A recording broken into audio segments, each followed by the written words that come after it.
अच्छा, वो मेरे बारे में पोस्ट चलाई गई है, 12 करोड़ रुपए मैं कमा रहा हूँ। मुझे इसकी वजाहत की ज़रूरत नहीं थी, बल्कि मुझे तो इसका फ़ायदा है। फ़ायदे के दनादन रॉयल फैमिलियों को रिश्ते आ रहे हैं मेरे लिए। चलाने वाले ने तो झूठ बोला, ऐसा इसकी कोई हकीकत नहीं है 12 करोड़। और इतना झूठ ये फैल गया है कि हमारे अपने रिलेटिव मैसेज भेज के मुबारकबादें दे रहे हैं। माशाल्लाह, बड़ी खुशी हुई भी, बहुत अच्छा लगा, हमें तो पता ही नहीं था।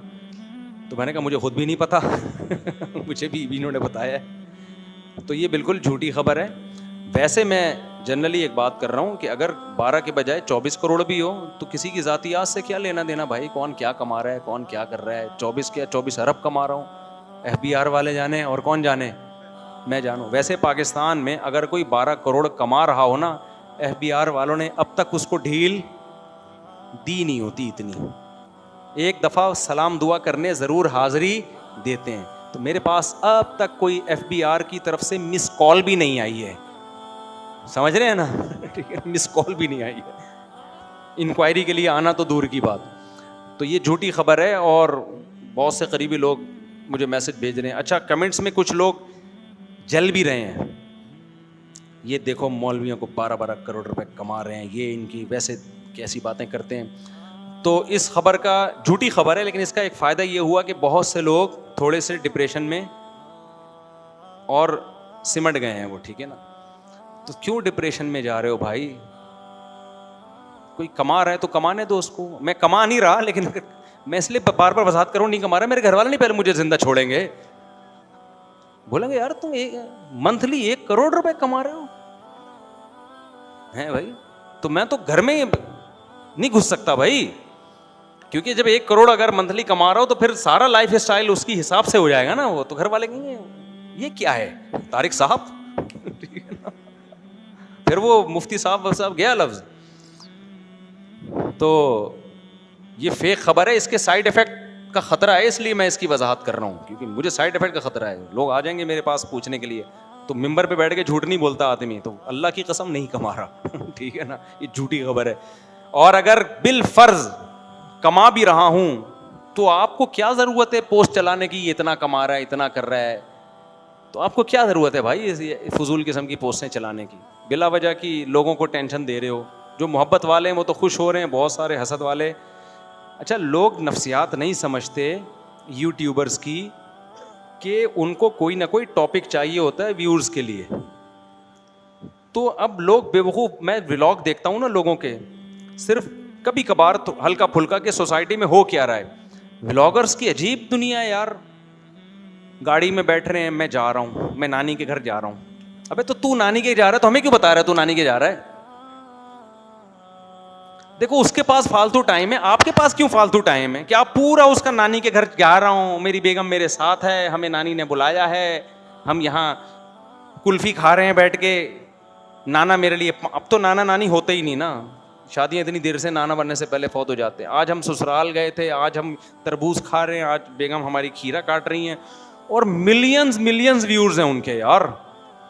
इसका मतलब इस कौम के पास फालतू टाइम ठीक ठाक है भाई। मैं भी व्लॉग बनाता हूं, अपनी मुर्गियां दिखाती हूं, उसमें एक मोटिवेशन होती है, खाम खा के नहीं कि मैं जा रहा हूं, मैं वहां से आ रहा हूं। तो सारी दुनिया कहीं ना कहीं जाती है, सारी दुनिया कहीं ना कहीं से आती है। कोई व्लॉग बनाए, हम मना नहीं कर रहे, लेकिन कुछ सबक तो देना उसमें लोगों को, कोई लेसन तो हो। खाली लेसन दिखा रहे हैं तो इससे लेसन थोड़ी मिलेगा। तो व्लॉगर्स तो कर रहे हैं, उनको तो पैसा मिल रहा है, उनकी तो फिर भी कोई कह रहे हैं जब लोग देख रहे हैं, हम तरबूज खा रहे हैं, हम लोग देख के हमें पैसे मिल रहे हैं मोनेटाइजेशन के, उसको तो फिर भी मैं गलत इसलिए नहीं कहूंगा कि वो कह रहे हैं यार जब मुझे फ्री फोकट का पैसा आ रहा है तो ये इन बेवकूफ से पूछना मुझे देख क्यों रहे हैं सही है ना। देखो एक आदमी झोली यूं करके बैठा हो, लोग जा जाके पैसे डाल रहे हो, तो जो झोली यूं करके बैठा है मैं उसको थोड़ी मना करूंगा। वो कह के जब मुझे फ्री फोकट का मिल रहा है, मैं तो मांग भी नहीं रहा, मैं तो यूं करके बैठा हुआ, वो लोग खुद ही डाल के जा रहे हैं पैसा। तो जो डाल के जा रहे हैं पैसा उनसे पूछा जाएगा ना।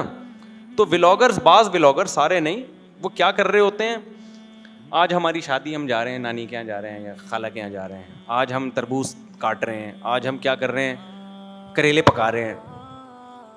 तो भाई तू जो मर्जी कर रहा है कर ले बैठ के, हमें क्यों बता रहा है। तो वो बज़बान हाल कहता है ये इन बेवकूफ़ से पूछो, ये मुझसे क्यों पूछ रहे हो। मिलियंस व्यूअर्स हैं, देख रहे हैं लोग उसको, फालतू टाइम। आज मेरे बच्चे कोई देख रहे थे, व्लॉग। मैंने बच्चों से पूछा क्या देख रहे हो यार तुम, 10 मिनट से तो मैं देख रहा हूं कि कोई ढंग की बात इस बंदे ने एक भी नहीं की है। फजूल फजूल किस्म की वो बातें कर रहे हैं, मैं यहाँ जा रहा हूं, मैं वहां से आ रहा हूं, मैं यूं कर रहा हूं, मैं गाड़ी में बैठ रहा हूं, अब मैं वॉशरूम में बैठ रहा हूं, ये भी दिखा रहे हैं लोग। वो शुक्र है नीचे वाला पोर्शन नहीं दिखाते, ऊपर का पोर्शन दिखाते हैं। मैं वॉशरूम में बैठा हूँ यूं करके दिखा रहे हैं, लोग देख रहे हैं, मिलियंस मिलियंस व्यूअर्स होते हैं उस। तो व्लॉग अगर आपने बनाना है, मना नहीं है भाई, कोई ऐसी चीज का बनाओ जिसमें लोगों को कोई हिस्ट्री मालूम हो रही हो। अभी मैंने देसी घी का बनाया ना घर में, देसी घी का थोड़ा सा, मेरी तो नीयत भी नहीं थी व्लॉग बनाने की, मैं देसी घी वैसे ही बना रहा था, मैं तो बनाता हूँ। और ये वॉशिंग मशीन नहीं है भाई, ये देखने में वॉशिंग मशीन है, इसमें कभी कपड़े नहीं धुलते। सही। तो पहले से प्लान नहीं था वो, तो मैंने कहा जब बनाए तो मैंने कहा चलो यार लोगों को भी बता दो कि देसी घी खाया करो। तो हमने क्या किया, वो बना दिया हाथ, क्या चलो यार ऐसे इसको मैंने दिया, मैंने डाल दे भाई, थोड़ा लोगों को भी क्या हो कि कोई इतना टेंशन वाला काम नहीं है देसी घी बनाना। एक वॉशिंग मशीन कपड़ों के लिए नहीं, देसी घी करिए। ग्राइंडर में भी बनता है लेकिन उसकी ब्लेड तेज होती है, वो काट देता है उसको। इसमें अच्छा बनता है वॉशिंग मशीन में, छोटी ले लो। तो कुछ भी नहीं है, आपने उसमें दूध डाला, दूध भी नहीं सॉरी मलाई डाली, ठंडा पानी डाला, बटन दबा के जो मर्जी करो, चले जाओ, मशीन खुद ही निकालती रहेगी। आप अपने काम में लगो, पढ़ाई करनी है, नमाज करनी है, इधर उधर घूम के आओ, आप थोड़ी देर में इतना मक्खन निकल चुका होगा। मक्खन उठाओ, चूल्हे पे हल्की आंच पे गर्म करने रख दो, घी अलग हो जाएगा, मक्खन अलग निकाल के रख लो डब्बे में, खाते रहो। उसके लिए लोग कहते हैं नहीं भाई बहुत मुश्किल, आजकल ऑर्गेनिक चीज़ें खाना क्या है, वो खरीद के ना इससे डबल कीमत पे नकली चीज़ें खाओगे, सेहतों को बर्बाद करोगे। और खुश कितना रहता है आदमी घरेलू कामों में लगा रहे। नहीं आई बात समझ में? इन कामों में लगने से ना मेंटली आदमी बहुत खुश होता है, और इन चीज़ों में लगना खुश होने की भी अलामत होती है। जो खुश नहीं होता ये काम करता भी नहीं है, और जो इस तरह के काम करता नहीं वो खुश रहता भी नहीं है। वो हर वक्त नाक पे मक्खी बिठा के रखेगा कि मैं घी क्यों निकालूं, मेरी पर्सनैलिटी, आई एम मुफ्ती। ठीक है ना, समझ रहे हो? आज मैंने अपनी मुर्गी के नीचे अल्हम्दुलिल्लाह सुरखाब के अंडे रखे हैं, नया एक्सपीरियंस। मैं तो 20 व्लॉग बना सकता हूँ इस तरह के, लेकिन खुद सोच रहा होता हूँ, मुझे तकलीफ हो रही होती है ना यार, अंडे रखो निकलो यहाँ से। लेकिन ये इन व्लॉगों का तो फ़ायदा भी है ना, लोगों को मुर्गियाँ पालने की तरगीब होगी और गाय पालने की तरगीब होगी। तो ये तो यूरोप में तो इस पर गवर्नमेंट की तरफ से, मैं वहाँ गया उधर नॉर्वे में हमें बताया कि यहाँ गाय पालना बड़ा मुश्किल है मुफ्ती साहब। मैंने कहा क्यों? कहते हैं यहाँ आप गाय पालो ना, मर जाएगी तो आपको गवर्नमेंट को हिसाब देना पड़ेगा मरी क्यों। ठीक है ना, हालांकि इतना अरबपति मुल्क है, लेकिन जानवर पालने की इतनी तरगीब है उन कंट्रीज़ में कि जानवर पालो भी और उसकी हिफाजत भी आपके ज़िम्मे, गवर्नमेंट आपको सपोर्ट करती है। गवर्नमेंट ये नहीं कहती कि आपने मारा है कत्ल का केस बनेगा, गवर्नमेंट कहती है मरने से पहले हमें क्यों नहीं बताया, हम मेडिसिन देते उसको बचा लेते। इतने ही कंट्रीज गाय भैंसों की हिफाजत कर रहे हैं और हम भूखे नंगे। ठीक है ना,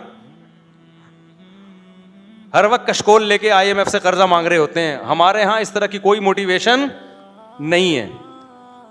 तो ये वो व्लॉग बनाएं आप जिसमें लोगों को कोई तरगीब मिल रही हो। ये मैं बैतुल खला में बैठा हुआ हूँ और मैं जनाब बैतुल खला से अब उठने का टाइम हो गया मेरा। ठीक है, मैं सो रहा हूँ, मैं उठ गया हूँ, फजूल चीज़ें लोग भी देखे जा रहे हैं। मज़ेदार काम नहीं है ये, टाइम वेस्टिंग है। अल्लाह ताला समझने की वाली तो मैं तो 12 करोड़ नहीं कमा रहा, खुलासा ये नहीं।